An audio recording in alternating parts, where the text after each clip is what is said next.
अल्हम्दुलिल्लाह वस्सलातु वस्सलाम वाला रसूलिल्लाह व आला आलिहि व सहाबिहि अजमईन अम्मा बाद औज़ु बिल्लाहि मिनश शैतानिर रजीम बिस्मिल्लाहिर रहमानिर रहीम या अय्युहन नासु इत्तक़ू रब्बकुम अल्लज़ी खलक़कुम मिन नफ्सिन वाहिदा खलक़ा मिनहा ज़ौजहा बिस्मिल्लाहिर रहमानिर रहीम या अय्युहन नासु इन्ना खलक़नाकुम मिन ज़करिन व उन्सा व जअलनाकुम शुऊबन व क़बाइला लिताअरफ़ू इन्न अक्रमकुम इंदल्लाहि अत्क़ाकुम इन्नल्लाहा अलीमुन ख़बीर बिस्मिल्लाहिर रहमानिर रहीम रब्बि इश्रह ली सदरी व यस्सिर ली अमरी वहलुल उक़दतम मिन लिसानी यफ़क़हू क़ौली।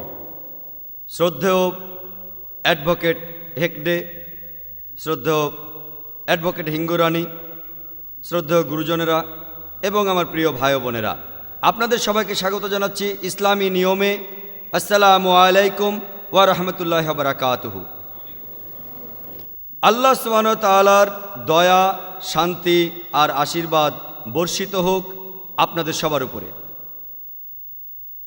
আজকের এই অনুষ্ঠানের আলোচনার বিষয় হল সর্বজনীন ভ্রাতৃত্ব। ভ্রাতৃত্বের বেশ কয়েকটি প্রকারভেদ আছে।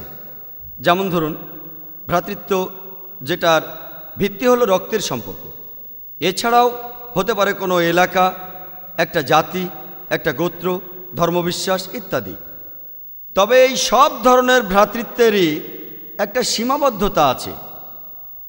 ইসলাম আলহামদুলিল্লাহ বিশ্বাস করে সর্বজনীন ভ্রাতৃত্বে।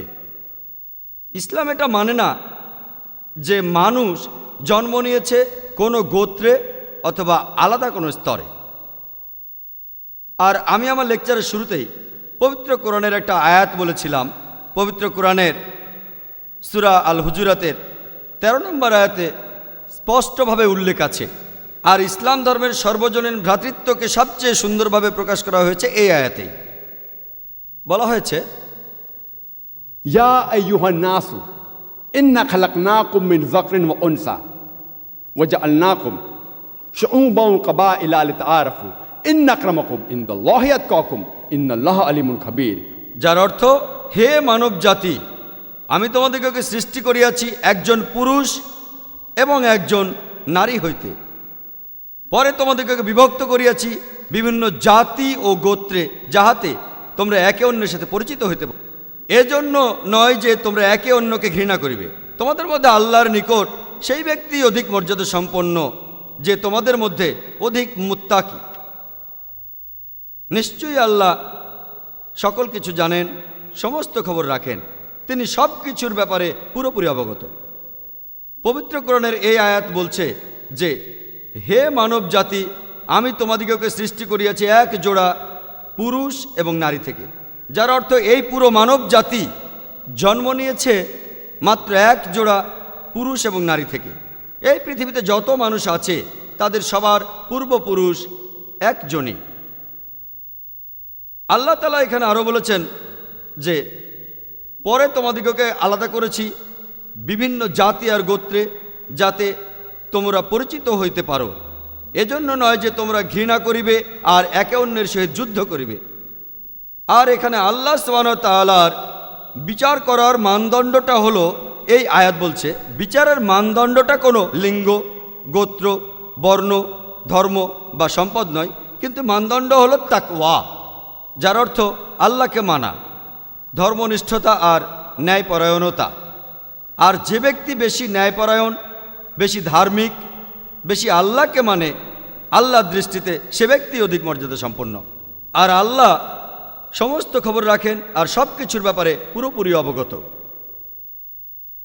এছাড়াও পবিত্র কোরআনে সূরা আল রুমের 22 নম্বর আয়াতে উল্লেখ করা আছে যে, আর তাহার নিদর্শনাবলীর মধ্যে রহিয়াছে আকাশমণ্ডলী এবং পৃথিবীর সৃষ্টি এবং তোমাদের ভাষা ও তোমাদের বর্ণের বৈচিত্র্য।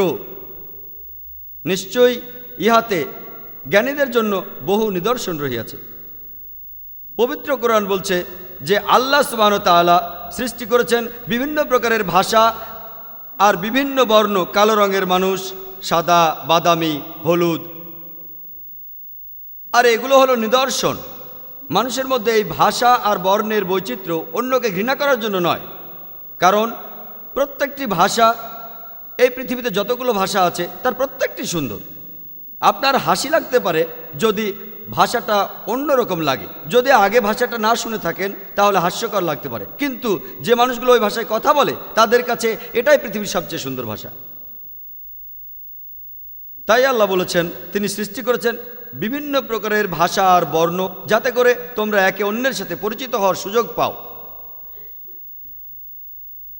আর পবিত্র কোরআনে সূরা আল ইসরার ৭০ নম্বর আয়াতে উল্লেখ আছে যে ওয়ালাকাদ কাররামনা বানি আদমা, যে আল্লাহ সুবহানাহু ওয়া তাআলা সর্বশক্তিমান ঈশ্বর আদমের সন্তানদের মর্যাদা দান করেছেন।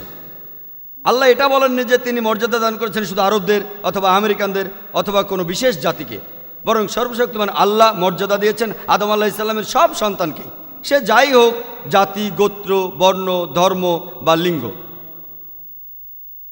আর পৃথিবীর অনেক ধর্মই বিশ্বাস করে যে আজকের মানুষ জাতি পৃথিবীতে এসেছে একটিমাত্র যুগল থেকে।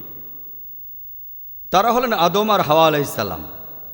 তবে কিছু ধর্মবিশ্বাস আছে যেগুলো বলে যে শুধুমাত্র নারী জাতির অপরাধের কারণেই, অর্থাৎ হাওয়া আলাইহিস সালাম, শুধুমাত্র তার কারণেই মানুষ অপরাধ নিয়ে জন্মগ্রহণ করে। আর মানুষ জাতির এই অধঃপতনের জন্য তারা শুধুমাত্র নারী অর্থাৎ হাওয়াকে দায়ী করে। আসলে পবিত্র কোরআনে আদম এবং হাওয়া আলাইহিস সালামের ব্যাপারে অনেকবার বলা হয়েছে, কিন্তু এর প্রত্যেকটি জায়গাতেই এই অপরাধের দায়ভার দুজনের উপরই সমানভাবে দেওয়া হয়েছে। আদম এবং হাওয়া দুজনেই অপরাধী। আর পবিত্র কোরআনে সূরা আরাফে 19 থেকে 27 নম্বর আয়াতে উল্লেখ আছে আদম আর হাওয়া আলাইহিস সালাম তাদের কথা বলা হয়েছে 1 ডজনেরও বেশিবার। পবিত্র কোরআন বলছে যে তারা দুজনেই আল্লাহ তাআলার নির্দেশ অমান্য করে অপরাধ করেছিল। তারা দুজনেই অনুতপ্ত ছিল আর দুজনকে ক্ষমা করা হয়েছিল। এই অপরাধের জন্য তারা দুজনেই সমানভাবে দায়ী। পবিত্র কোরআনে আপনি এমন কোনো আয়াত খুঁজে পাবেন না যেখানে শুধু হাওয়া আলাইহিস সালামের উপর এই দায়টা দেওয়া হয়েছে। তবে পবিত্র কোরআনে একটা আয়াত আছে সূরা তাহার 121 নম্বর আয়াতে বলা হয়েছে যে আদম আলাইহিস সালাম আল্লাহর নির্দেশ অমান্য করেছিলেন। তবে কোরআন পড়লে দেখতে পাবেন দুজনকেই এই অপরাধের জন্য সমানভাবে দায়ী করা হয়েছে। দুজনে অনুতপ্ত ছিল আর দুজনকে ক্ষমা করা হয়েছে।